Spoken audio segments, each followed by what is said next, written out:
Al-Massi a laissé un commentaire sur ma vidéo. La source du mal n'est pas qui tu crois. Dans la vidéo, j'explique que selon la Bible, la source du mal n'est pas Satan, mais Dieu.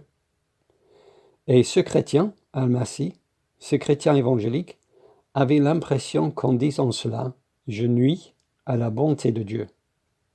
Car, argumente-t-il, si Dieu est bon, et nous sommes tous les deux d'accord pour dire que Dieu est bon, si Dieu est bon, il ne peut pas être la source du mal. Si j'affirme que Dieu est la source du mal, j'affirme par nécessité que Dieu n'est pas infiniment bon. Nous avons donc échangé sur ce point. Nous ne sommes pas tombés d'accord, mais je considère Al-Massi comme un frère en Christ et je recommande son site internet dont j'inclus le lien dans la description de cette vidéo en bas. Dans cette vidéo donc, je veux revenir sur notre échange pour souligner ce qui me semble être la faille dans son raisonnement. Et pour montrer aussi que je peux affirmer que Dieu est infiniment bon et que Dieu est aussi la source du mal. Voici mon commentaire. Je raisonne ainsi.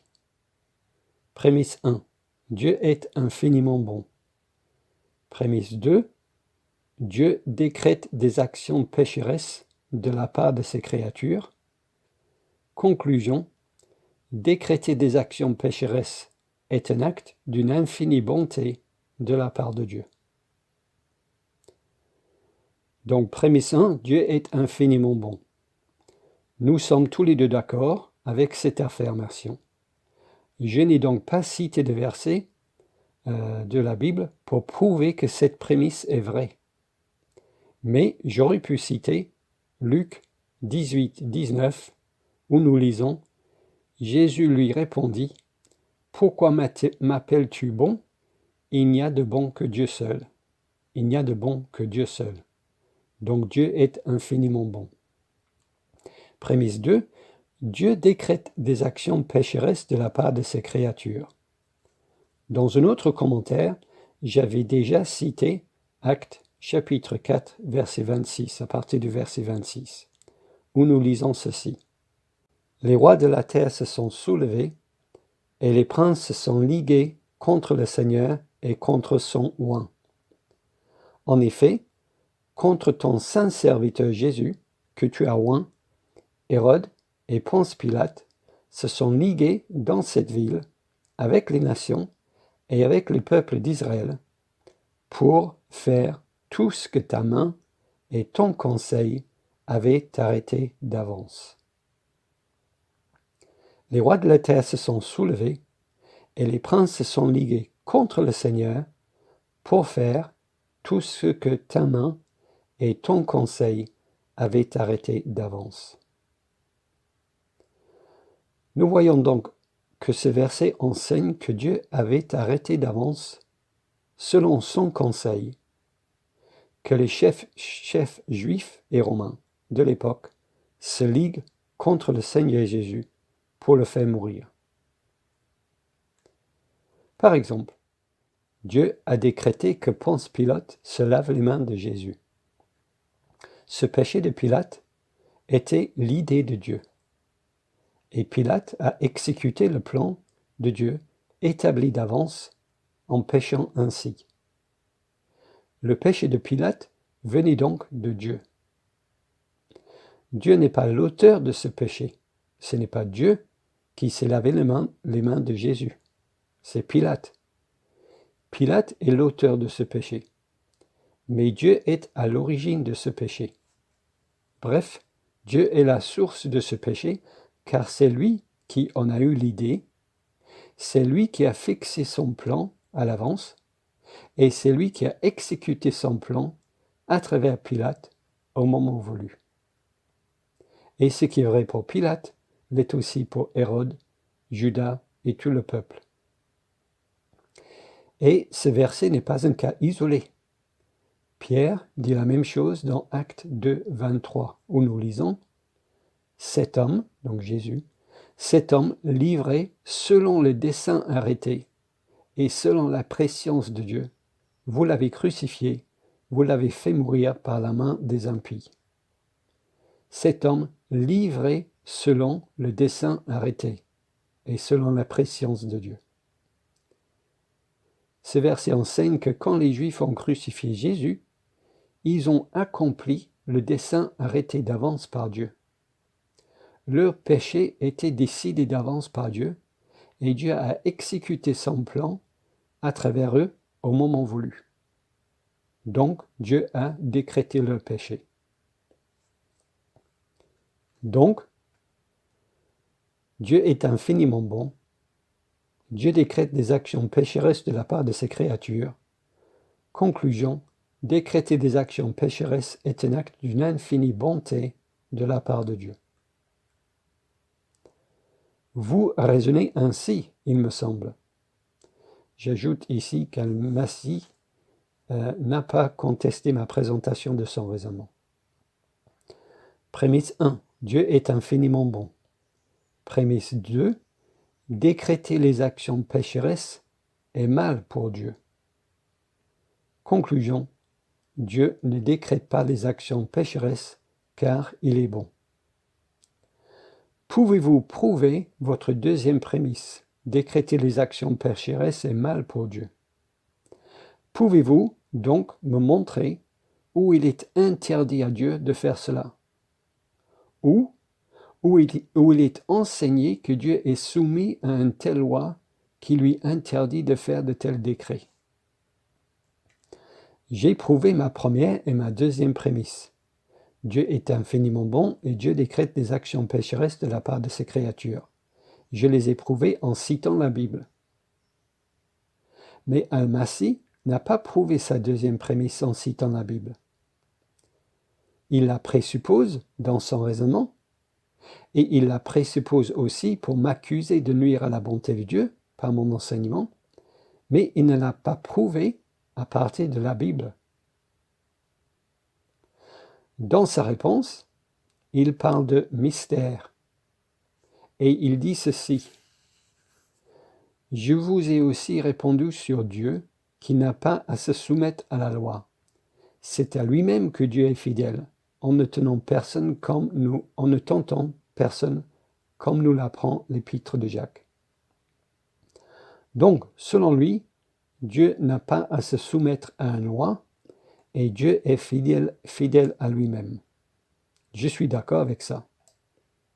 Mais Al-Masih n'a pas prouvé sa deuxième prémisse. Il ne l'a toujours pas prouvé, car il doit montrer que, pour la Bible, le fait que Dieu est fidèle à lui-même signifie qu'il ne décrète pas les péchés. Il doit montrer que pour la Bible, le fait que Dieu est fidèle à lui-même signifie que Dieu ne décrète pas les péchés. Il doit nous montrer qu'être fidèle à lui-même exclut pour Dieu le fait de décréter les actions pécheresses de ses créatures. Encore une fois, il la présuppose, mais il ne la prouve pas. Il la présuppose, mais il ne l'a pas prouvée. Et c'est ici que son raisonnement échoue. Et c'est peut-être pour cette raison qu'il évoque le mystère. Il fait référence aussi à Jacques 1,13, où nous lisons que personne, lorsqu'il est tenté, ne dise « c'est Dieu qui me tente », car Dieu ne peut être tenté par le mal, et il ne tente lui-même personne. Mais ce verset ne contredit pas ma position. Les décrets de Dieu n'excluent pas les causes secondes. Les décrets de Dieu n'excluent pas les causes secondes. C'est-à-dire, Dieu peut décréter que Satan tente Pilate. Ou Dieu peut décréter que Pilate soit tenté par sa nature pécheresse. Par les causes secondes donc. Ainsi, Jacques ici ne contredit pas Luc dans Acte 4 et Acte 2. Dieu peut être la cause de la tentation sans être le tentateur des hommes lui-même. Dieu peut être la cause de la tentation sans être le tentateur des hommes lui-même. D'ailleurs, nous voyons cela dans le cas de Job. C'est Satan qui tente Job à pécher. Mais Satan est envoyé par Dieu. Dieu est la cause, la source de la tentation de Job, et Satan est l'auteur de sa tentation. Satan est son tentateur. Soyons donc clairs. Pour pouvoir conclure que Dieu ne décrète pas les actions pécheresses car il est bon, pour pouvoir conclure que Dieu ne décrète pas les actions pécheresses car il est bon, Al-Masih et ceux qui pensent comme lui, Al-Masih doit prouver sa deuxième prémisse. Il doit prouver, en citant la Bible comme moi, que Dieu ne décrète pas les péchés de ses créatures. Ou que pour Dieu, décréter les actions pécheresses ferait de Dieu un pécheur, par exemple. Ou il doit au moins montrer, à partir de la Bible, que décréter les actions pécheresses empêcherait Dieu d'être infiniment bon. Mais il ne l'a pas fait. Puisqu'il n'a pas prouvé sa deuxième prémisse, il en résulte deux choses. Premièrement, sa deuxième prémisse n'est pas fondée sur la Bible.